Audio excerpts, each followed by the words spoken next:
Nah, Bli, mungkin bisa diceritakan kepada pendengar apa makna di balik topik tema tersebut nih, Bli? Yang pertama ini RRI cerdas banget membuat sebuah tema sehingga saya harus tergelitik juga untuk belajar bagaimana yang saya sampaikan ini adalah berdasarkan data ya. Betul. Data dan pengalaman tentunya yang saya lakukan.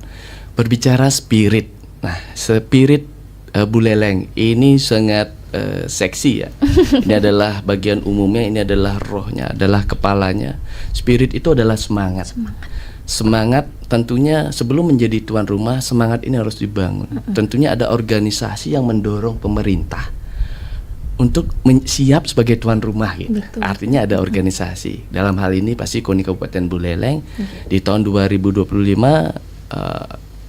pimpinan di KONI Kabupaten Buleleng mendorong atau mengajukan dan koordinasi ke pimpinan daerah khususnya ke Bupati Buleleng siap nggak sebagai tuan rumah. Nah, sehingga ketika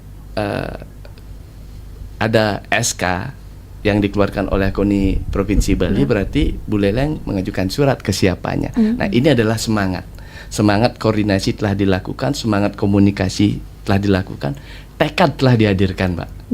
Tekad telah dihadirkan, energi kebersamaan siap disatukan. Nah, itu makna spirit. Jadi ketika ada energi yang disatukan, berarti dari pimpinan teratas hingga nanti masyarakat dari golongan apapun siap harus mendukung Kabupaten Buleleng sebagai tuan rumah.